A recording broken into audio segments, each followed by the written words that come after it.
Hi Mohit, how you? I am good ma'am. कैसा लग रहा है आपको सिलेक्शन लेने के बाद? अच्छा फील हो रहा है मैम, बहुत टाइम का हार्ड वर्क फाइनली ऑफ क्यों है, रिजल्ट लेके वेरी गुड। आया। तो मोहित, ये आपका पहला अटेम्प्ट था या फिर इससे पहले भी आपने कभी अटेम्प्ट्स दिए हैं अलग अलग एग्जामिनेशन के लिए? मैम मैंने एसबीआई पीओ का जो इस साल फरवरी में आया था नोटिफिकेशन, उस टाइम में मैंने एसबीआई पीओ अटेम्प्ट किया था, तो ये सेकंड अटेम्प्ट था मेरा। ओके, तो प्री में आप उसमें सिलेक्ट हुए थे या फिर मेंस में गए थे? मेंस मेंस में में। बैठा था उसके मैम में, बट मेंस में क्वालिफाई नहीं कर पाया था। ओके, तो इस बार और पहले वाले मेंस के एग्जामिनेशन में आपको क्या लगा, क्या डिफरेंस था और आपने किस तरह से उस स्ट्रैटेजी को चेंज किया था?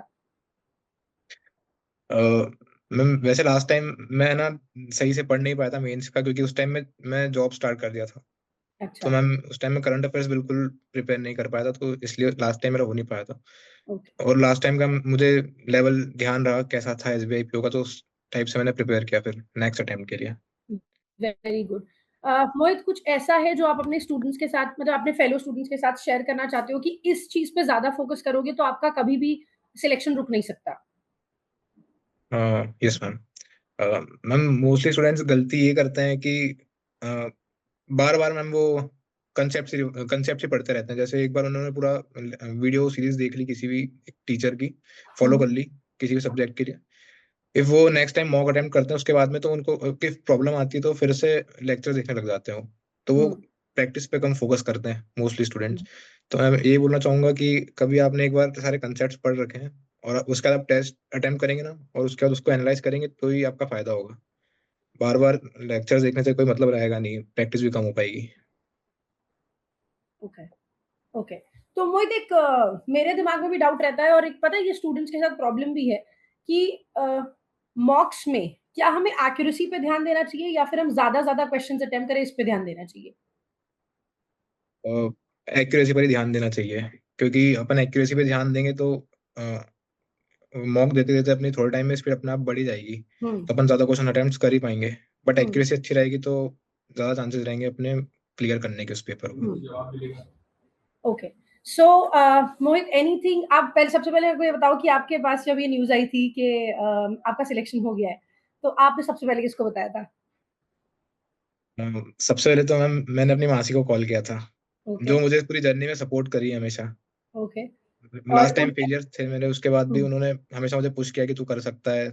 वही मोटिवेट करती रही थी मुझे हमेशा। Very nice. और पेरेंट्स का क्या रिस्पॉन्स रहा जब आपने उनके साथ शेयर किया कि किस तरह आपका सिलेक्शन हो गया है? बहुत खुश हुए पेरेंट्स तो मैम। मैं उनका एक्चुअली ओके। रिएक्शन देख नहीं पाया, क्योंकि मैं उस टाइम भोपाल ट्रैवल कर रहा था, मेरा ओके। आईबीपीएस पीओ का इंटरव्यू था। ओके। अच्छा, हाँ, ये मेरे को उस समय जब मैंने आपको लास्ट कॉल किया था तभी भी आप शायद इंटरव्यू में वेन्यू पे ही थे। यस मैम, मैं पैनल के बाहर ही बैठा हुआ था उस अच्छा, टाइम आपने जब अच्छा। कॉल किया था। तो आपका आईबीपीएस पीओ का इंटरव्यू कैसा गया है? अच्छा गया मैम वो भी। अच्छा गया। कुछ ऐसा एक्स्ट्राऑर्डिनरी उन्होंने पूछा आपसे या फिर कुछ ऐसा पूछा जो जैसे मेरी एक स्टूडेंट है, उसका भी इंटरव्यू हुआ, उससे एजुकेशनल लेवल के कोई क्वेश्चंस नहीं पूछे। Yes ma'am. तो उनसे सिर्फ उनका सराउंडिंग के बारे में और दो सिचुएशन बेस दे दिया था बैंकिंग के अंदर, उसके बारे में क्वेश्चंस पूछे गए थे। आपसे किस तरह के क्वेश्चंस पूछे गए? मैम मेरा तो मोस्टली इंट्रोडक्शन पर डिपेंड करा इंटरव्यू। मेरे भी हम्म। एजुकेशनल बैकग्राउंड पे नहीं गए वो। हम्म। बट मैंने इंटरव्यू में उनको इंट्रोडक्शन में बोला था कि हमारा एक बिजनेस है, तो हम्म। उससे रिलेटेड क्वेश्चंस चलते रहे। ओके। तो फिर आप कॉन्फिडेंट थे उसमें भी कि अगर जितने जवाब उन्होंने पूछे सारे आपने जवाब सही सही दिए? यस मैम, मैं कॉन्फिडेंट था। मैं बस एक दो करंट अफेयर्स रिकॉल नहीं कर पाया था उस टाइम, तो मैंने पोलाइटली बोल दिया sorry sir, I can not recall it right now. That's great. चलो, Mohit, anything that you want to add जो आपके बाकी एस्पिरेंट्स हैं जो आपका इंटरव्यू देकर इंस्पायर होंगे, उनको आप कुछ बताना चाहते हो? या ऐसी कोई चीज जो आप बोलना चाहते हो, इतने महीने की पढ़ाई तो जरूरी है और किस तरह से उनको प्रिपरेशन करनी चाहिए अगर वो शॉर्ट सिलेक्शन चाहते हैं तो? मैम ऐसा कोई टाइम पीरियड तो फिक्स रहता नहीं है आपको प्रिपरेशन के लिए। हम्म। आप कभी भी जब भी आप कंसिस्टेंटली बैठ पाए, चाहे वो 6 महीने भी हम्म। हो 7 महीने भी हो, आप आराम से क्लियर कर सकते हैं एग्जाम। हम्म। बस यही बोलना चाहूंगा मैम कि कंसिस्टेंटली पढ़ना पड़ता है इसके लिए। बीच में हम्म। आप ब्रेक्स देंगे ना, तो आप पुराने कंसेप्ट भी भूलते जाएंगे, आपकी प्रैक्टिस भी छूटेगी, तो आपको फिर से उसी लेवल पे आने के लिए और टाइम लगेगा। तो फिर उस हम्म। टाइम वो अपनी प्रोग्रेस हो नहीं बिल्कुल। पाती मैम, ऐसा छोड़ देते हैं बार बार, तो फिर डिमोटिवेटेड सा फील होता है। तो मैं यही बोलना चाहूंगा कि बिल्कुल। कंसिस्टेंट रहेंगे और मॉक टेस्ट अटेम्प्ट करेंगे बहुत ज्यादा, ये सबसे बेहतर रहेगा एस्पिरेंट्स के लिए, एक बार सारे कंसेप्ट पढ़ने के बाद में। ओके। तो जो आपने पहला अटेम्प्ट दिया था एसबीआई पीओ का, उसमें कौन-सी ऐसी चीज़ थी जिसकी वजह से आपका सिलेक्शन नहीं हुआ था और इस बार आपने उस चीज़ को ज़्यादा स्ट्रॉन्ग करने की कोशिश करी है? Ma'am last time general awareness ही था, वही कमजोरी रहती है मोस्टली एग्जाम्स में। उस टाइम मैं पढ़ हुँ। नहीं पाया था जनरल अवेयरनेस, हुँ, हुँ। और उस टाइम मेरी थोड़ी प्रैक्टिस भी कम थी मैम, क्योंकि मैं एक दो ही पेपर दे के आया था। उसके हुँ, पहले हुँ। मैंने आईबीपीएस पीओ दिया था मैम, और एक और कोई सा इंश्योरेंस एग्जाम दिया था उस टाइम, तो मेरी ज्यादा ओके, प्रैक्टिस भी नहीं थी। बट फिर मैम मैंने इस साल सारे फॉर्म्स फिल करे ताकि मेरा एग्जाम का डर खत्म हो जाए और मैं एग्जाम के ओके। इंटरफेस से फैमिलियर हो जाऊँ बहुत ज्यादा, तो हमें बहुत हेल्प किया मुझे फाइनली। हाँ, तो मतलब आप ये रिकमेंड करते हो कि जितनी अपॉर्च्युनिटीज़ हमारे सामने आ रही हैं, उन सबको हमें अवेल करना चाहिए और सिर्फ़ एक एग्ज़ाम स्पेसिफिक टारगेट नहीं बिल्ड करना चाहिए।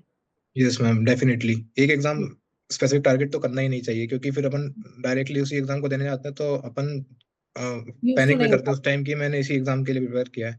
अपने पास हुँ, बैकअप ऑप्शन भी रहते हैं, तो अपन कॉन्फिडेंट रहते हैं अंदर से कि मैंने ये सब एग्जाम भी दे चुका हूँ, तो ये भी अच्छा ही जाएगा।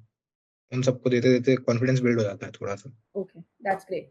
ओके मोहित, तो ऑल द वेरी बेस्ट आपके आईबीपीएस पीओ के इंटरव्यू के लिए। आई होप आपका उसमें भी सिलेक्शन हो और हम जल्दी आपको बुलाएँगे फिर से सेलिब्रेट करने के लिए, है ना? तो इस बार की भी सेलिब्रेशन पार्टी में you will be invited, so please do visit and we will celebrate together. Okay okay, thank you ma'am, thank you so much. Okay, all the very best. Thank you ma'am.